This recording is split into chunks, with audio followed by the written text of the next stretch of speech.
Study IQ IAS, अब तैयारी हुई अफोर्डेबल।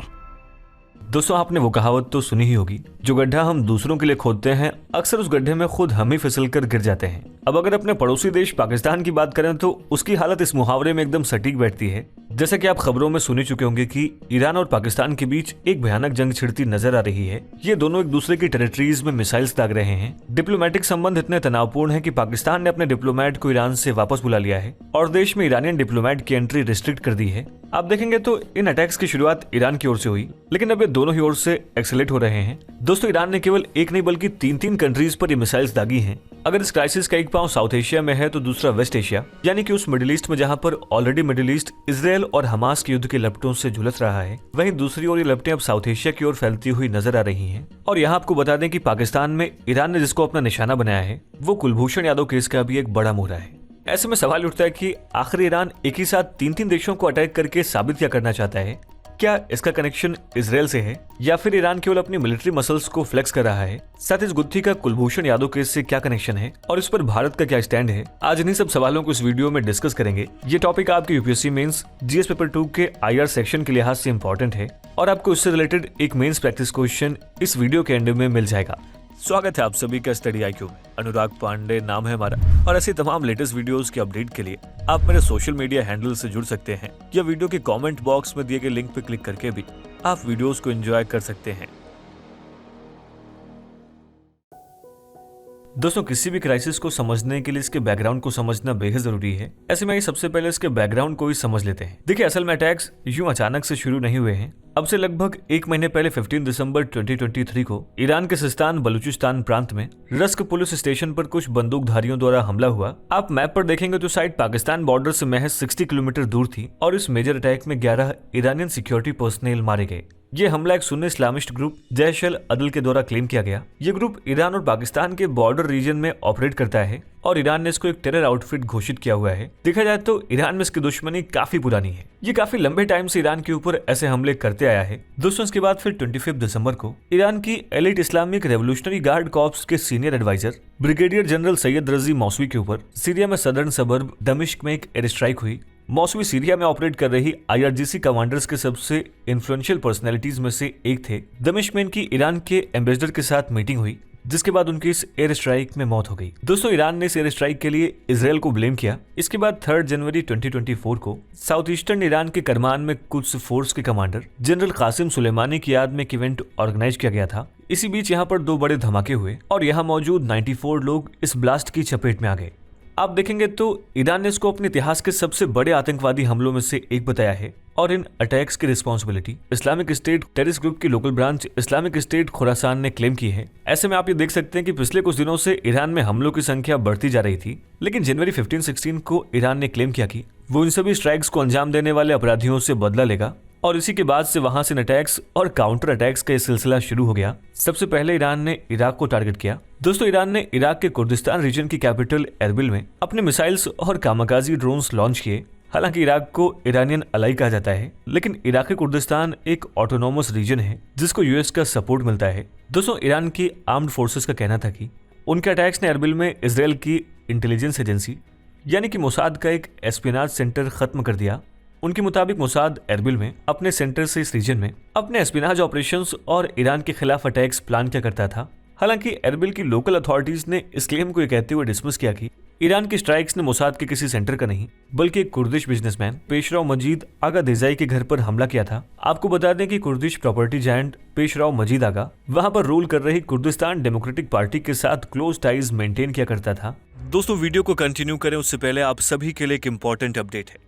दोस्तों, प्रीलिम्स को यूपीएससी की परीक्षा का आयरन गेट माना जाता है। इस एग्जाम का सिलेक्शन रेट 1% से भी कम है। इसी मुश्किल को समझते हुए स्टडी IQ आपके लिए लाया है SIP प्लस यानी success in prelims plus programme, जिसके अंतर्गत मात्र 90 दिनों में आप प्रीलिम्स के आयरन गेट को क्रॉस करने में सक्षम हो जाएंगे, क्योंकि इस प्रोग्राम में आपको भारत की सबसे बेहतरीन फैकल्टीज से 200+ आवर्स की लाइव रिवीजन क्लासेस मिलेंगी और इन लेक्चर्स के बाद आपको रिवीजन बुकलेट्स भी मिलेंगी, जिससे आप स्टैटिक और करंट कंटेंट को रिवाइज कर पाएंगे। साथ ही इसमें CSAT की वर्कशॉप्स, यूपीएससी सिमुलेटर टेस्ट और ऑल इंडिया ओपन टेस्ट भी शामिल हैं। साथ ही कोर्स में सभी एनसीईआरटीज और स्टैंडर्ड टेक्स्ट बुक्स को भी कवर किया जाएगा। दोस्तों, अगर अभी आप इस कोर्स को ज्वाइन करते हैं and an live coupon code का इस्तेमाल करते हैं तो 11,499 तक के प्राइस वाले इस कोर्स को मात्र 5,999 के सुपर डिस्काउंटेड प्राइस में अवेल कर सकते हैं। इस कोर्स से रिलेटेड सभी इंपॉर्टेंट लिंक्स आपको पिन कमेंट और डिस्क्रिप्शन बॉक्स में मिल जाएंगे। तो आइए वीडियो को कंटिन्यू करते हैं।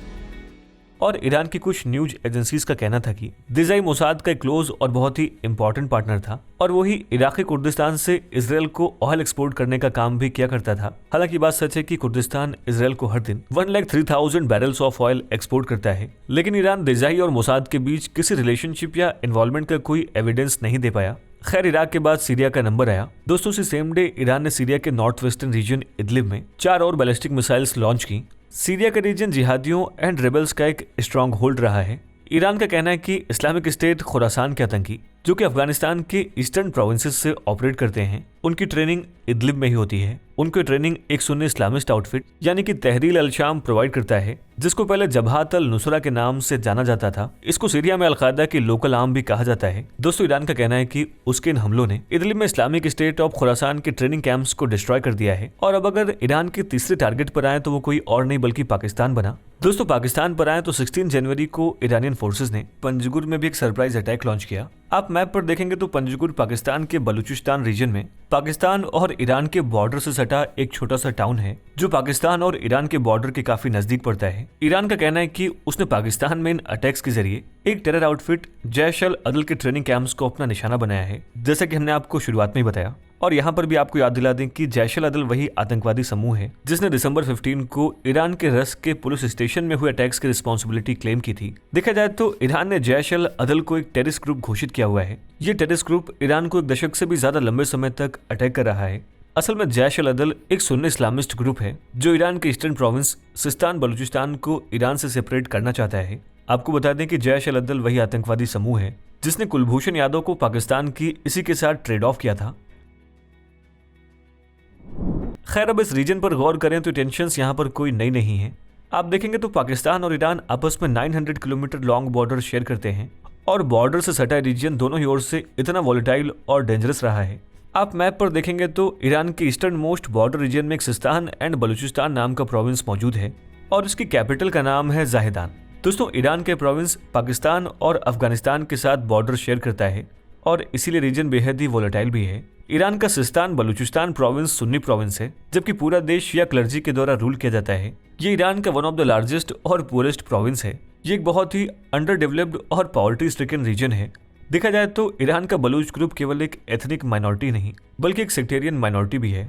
यहाँ पर मौजूद सुन्नी माइनॉरिटी और सेपरेटिस्ट ग्रुप्स को ईरान के द्वारा एक टेररिस्ट ऑर्गेनाइजेशन की तरह देखा जाता है। इसलिए अक्सर यहाँ पर ईरान की सरकार और लोकल ग्रुप्स के बीच बहुत इंटेंस राइवलरी देखने को मिलती है। लेकिन ये राइवलरी केवल ईरान की सरकार और इन ग्रुप्स तक ही सीमित नहीं है, बल्कि इसका पाकिस्तान से भी स्ट्रॉन्ग कनेक्शन है। असल में बलूच प्रॉब्लम पाकिस्तान और ईरान की शेयर्ड प्रॉब्लम है।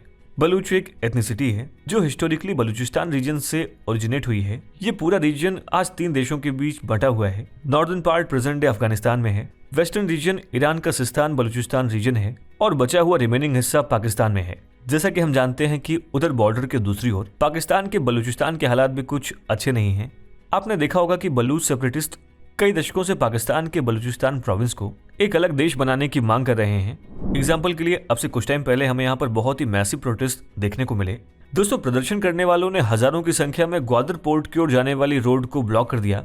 उनका कहना था कि उनकी गवर्नमेंट्स ने अरेबियन सी में चाइनीज ट्रैवलर्स के द्वारा की जा रही इलीगल फिशिंग को खत्म करने के लिए नवंबर 20 तक का टाइम लिया था, लेकिन गवर्नमेंट अपने इस वायदे को पूरा नहीं कर पाई है। इन सभी प्रोटेस्टर्स की ही डिमांड 1 साल पहले भी थी और वही डिमांड आज भी बनी हुई है। देखा जाए तो उस रीजन में पाकिस्तान और चाइना के सीपेक प्रोजेक्ट्स उनके लाइवलीहुड को हार्म कर रहे हैं और अपनी गवर्नमेंट के साथ उनका यही डिसेंट उनके नेशनलिज्म की डिमांड को भी फ्यूल कर रहा है। खैर, बलूचिस्तान से जुड़े क्रिटिकल इश्यूज को तो हम पहले भी बहुत बार डिस्कस कर चुके हैं, लेकिन यहाँ पर गौर करने वाली बात यह है कि पाकिस्तान का कहना है कि बलूच सेपरेटिस्ट और बलूचिस्तान लिबरेशन आर्मी को ईरान में सेफ शेल्टर मिलता है, जिसकी वजह से उन्होंने ईरान में पाकिस्तान बॉर्डर के नजदीक अपने स्ट्रॉन्ग हाइडआउट्स बिल्ड किए हुए हैं। जबकि ईरान कहता है कि ईरान के बलूच सेपरेटिस्ट पाकिस्तान में शेल्टर लेते हैं और ये वहीं से ईरान को अटैक्स करते हैं। यानी दोनों ही तरफ एक दूसरे के हॉस्टाइल ग्रुप्स ब्रीड कर रहे हैं, जिसकी वजह से अक्सर इन दोनों के बीच इस तरह की टेंशन्स पनपती रही हैं। दोस्तों एग्जांपल के लिए साल 2018 में पाकिस्तान बॉर्डर के पास ईरान के 10-12 सिक्योरिटी पर्सनल और इंटेलिजेंस ऑफिसर्स किडनैप कर लिए गए और ये किडनैपिंग जैश अल अदल के द्वारा ही की गई थी। हालांकि पाकिस्तान की सरकार ने इसमें इंटरवीन किया और आधे से अधिक लोग रेस्क्यू कर दिए गए। इसके बाद साल 2019 में पाकिस्तान ने क्लेम किया था कि ईरान की टेरिटरी में बेस्ड कुछ मिलिटेंट्स ने बलूचिस्तान में पाकिस्तान के 10 नेवी सोल्जर्स को अटैक किया है। देखा जाए तो साल 2021 में ईरानियन सोल्जर्स ने पाकिस्तानी टेरिटरी में घुसकर अपने 2 इंटेलिजेंस एजेंट्स को रेस्क्यू किया था, जिनको टेररिस्ट द्वारा बंदी बनाया गया था। अब से कुछ ही महीने पहले इस रीजन में बहुत ही डेडली प्रोटेस्ट हुए। उन प्रोटेस्ट में बलूच के साथ ही साथ इस रीजन के बाकी दूसरे ग्रुप्स भी ईरान के खिलाफ अपनी आवाज उठा रहे थे। जब सिस्तान एंड बलूचिस्तान में हो रहे प्रोटेस्ट के खिलाफ एक डेडली क्रैकडाउन शुरू हुआ तो वो पाकिस्तान के साथ अपने बॉर्डर्स को बार बार ओपन और क्लोज करने लगे। इस रीजन में पाकिस्तान और ईरान के बीच बहुत से एंट्री पॉइंट्स हैं। इन टेंशन्स के दौरान ईरान इन पॉइंट्स को कई दिनों तक बंद कर देता था और फिर अचानक से रीओपन कर देता था। देखा जाए तो इन प्रोटेस्ट के बीच उसने पाकिस्तान के साथ अपने मेन क्रॉसिंग पॉइंट तफ्तान को भी बंद कर दिया। यहाँ पर अब आप ये सोच रहे होंगे कि अगर ईरान को पाकिस्तान के बलूचिस्तान प्रोविंस से इतना ही खतरा है तो वो उसको परमानेंटली क्लोज क्यों नहीं कर देता। देखिए ईरान ऐसा चाह करके भी नहीं कर सकता है और उसके पीछे का एक बड़ा कारण है इन दोनों के बीच ईरानियन ऑयल का इलीगल ट्रेड। जी हाँ दोस्तों, ईरान से होने वाला इलीगल ऑयल ट्रेड यहाँ मौजूद क्रॉस बॉर्डर फैमिलीज के साथ ही साथ दोनों देशों की इकोनॉमीज के लिए बहुत ही ज्यादा क्रिटिकल है। जैसा कि हम जानते हैं कि अमेरिकन सैंक्शंस के चलते ईरानियन ऑयल की सेल बहुत ज्यादा रिस्ट्रिक्ट हो चुकी है, लेकिन जब उसको पाकिस्तान में स्मगल किया जाता है तो उसके लिए नई अपॉर्चुनिटीज के भरमार ऑप्शंस खुल जाते हैं। ये इलीगल ट्रेड इस रीजन में पाकिस्तान के बलूचिस्तान प्रोविंस के जरिए ही किया जाता है। देखा जाए तो इस इलीगल ट्रेड से जनरेट होने वाले रेवेन्यू का एक मेजर पोर्शन ईरान के पास जाता था, जो उसकी इकोनॉमी के लिए बहुत ही ज्यादा प्रॉफिटेबल होता है। यूं तो इलीगल ट्रेड कई दशकों से चला रहा था, लेकिन इसको एक मेजर बूम 2014 यूएस द्वारा ईरान पर इम्पोज किए गए इकोनॉमिक सैंक्शंस के बाद मिला। यही वजह कि जब भी दोनों में से किसी भी साइड की सिक्योरिटी फोर्सेस बॉर्डर को टाइटली मॉनिटर करती हैं तो उस दौरान भी इस इलीगल फ्यूल स्मगलिंग के ऊपर कंप्लीट क्रैकडाउन नहीं किया जाता है। दोस्तों इन प्रोटेस्ट के कुछ टाइम पहले दोनों साइड्स ने अपने सिक्योरिटी कंसर्न्स के चलते बॉर्डर रीजन पर फेंसिंग करने की बात भी की थी, लेकिन वो भी मुमकिन नहीं हो पाया। और इससे साफ होता है कि भले ईरान इस रीजन की सिक्योरिटी को लेकर बहुत ज्यादा कंसर्न है, लेकिन उसके बावजूद भी वो बॉर्डर्स को पूरे तरीके से लॉक नहीं कर सकता। दोस्तों पाकिस्तान और ईरान अधिकतर इश्यूज पर हमेशा अलाइंड रहे हैं। देखा जाए तो पाकिस्तान ने ईरान और इराक की दशकों लंबी लड़ाई में हमेशा ईरान का ही साथ दिया है। वहीं ईरान ने हमेशा जम्मू एंड कश्मीर में पाकिस्तान द्वारा किए जा रहे अनरेस्ट को सपोर्ट किया है। इनके बीच बहुत सी बॉर्डर मार्केट्स भी एग्जिस्ट करती हैं जो क्रॉस बॉर्डर ट्रेड को प्रमोट करती हैं। ईरान पाकिस्तान को इलेक्ट्रिसिटी सप्लाई करता है, जिसके लिए उसने पाकिस्तान में ट्रांसमिशन लाइन बिल्ड की हुई है। लेकिन इन दोनों के बीच यूएस और पाकिस्तान की टाइज इरिटेशन का बड़ा कारण रही है। हालांकि दोनों कंट्रीज एक दूसरे को फ्रेंडली और ब्रदरली कंट्रीज कहकर बुलाती हैं, लेकिन दोनों ही एक दूसरे की टेरिटरी में हड़बड़ किए जा रहे टेररिस्ट ग्रुप्स को उखाड़ फेंकना चाहते हैं। देखा जाए तो इमरान खान के टेन्योर में पाकिस्तान और यूएस के रिलेशनशिप स्ट्रेन हो रहे थे, तब ईरान और पाकिस्तान के रिलेशंस काफी हद तक इंप्रूव हुए। एक्सपर्ट्स के मुताबिक उनके रूल में पाकिस्तान बेस्ड मिलिटेंट्स के द्वारा ईरान में अटैक्स भी कम हुए थे, लेकिन उनके जाने के बाद सिचुएशंस रिवर्स होती दिखाई दे रही हैं। देखा जाए तो ईरान की केयरटेकर गवर्नमेंट और आर्मी यूएस के काफी क्लोज है और कहीं न कहीं ये चीज ईरान के प्रोवोकेशंस को एग्रीवेट कर सकती है। खैर ईरान की लेटेस्ट स्ट्राइक्स के बाद पाकिस्तान ने तय किया कि वो इन अटैक्स को रिटेलिएट करेगा। थर्सडे को पाकिस्तानी एयरफोर्स ने ईरान में ऑपरेशन मार्गबार सरमार्चर लॉन्च किया है। पाकिस्तान की फॉरेन अफेयर्स मिनिस्ट्री का कहना है कि इनकी फोर्सेज ने ईरान में highly precise military strikes conduct की हैं और इनका टारगेट साउथ ईस्टर्न ईरान में मौजूद टेररिस्ट स्ट्रॉन्ग होल्ड्स को खत्म करना है। दोस्तों कुछ सोर्सेज के मुताबिक पाकिस्तान ने ईरान में पाकिस्तान ईरान बॉर्डर के 30 माइल के अंदर कुछ 7 लोकेशंस को टारगेट किया है, जहां से बलूच एथनिक ग्रुप के सेपरेटिस्ट ऑपरेट करते हैं। Subject matter expert Hussain Haqqani ने एनवाईटी को बताया कि अगर ईरान और पाकिस्तान के बीच अटैक्स और काउंटर अटैक्स का सिलसिला आगे बढ़ता है तो पाकिस्तान खुद को मिडिल ईस्ट कॉन्फ्लिक्ट्स के जंजाल में उलझा पा सकता है, और अगर उसने रिटेलिएट नहीं किया तो वो दुनिया के आगे वीक अपीयर होगा, जो पाकिस्तानी आर्मी की प्रेस्टीज को बिल्कुल भी गवारा नहीं है। ऐसे में अब आप ये समझ सकते हैं कि ये पूरा सिनेरियो ईरान और पाकिस्तान के अलावा इस पूरे रीजन के लिए कितना ज्यादा सेंसिटिव हो जाता है। यानी कि कुल मिलाकर के इस टाइम इस पूरे रीजन की हालत बहुत ही ज्यादा नाजुक है। ऐसे में दोनों अपने टाइज को कब तक कॉर्डियल रख पाते हैं, ये देखने वाली बात होगी। दोस्तों आप किस पर आ गया है हम इस वीडियो के कमेंट सेक्शन में जरूर लिखें, और ये है आज का हमारा मेंस प्रैक्टिस क्वेश्चन। इसका जवाब भी आप हमें इस वीडियो के कमेंट सेक्शन में दे सकते हैं।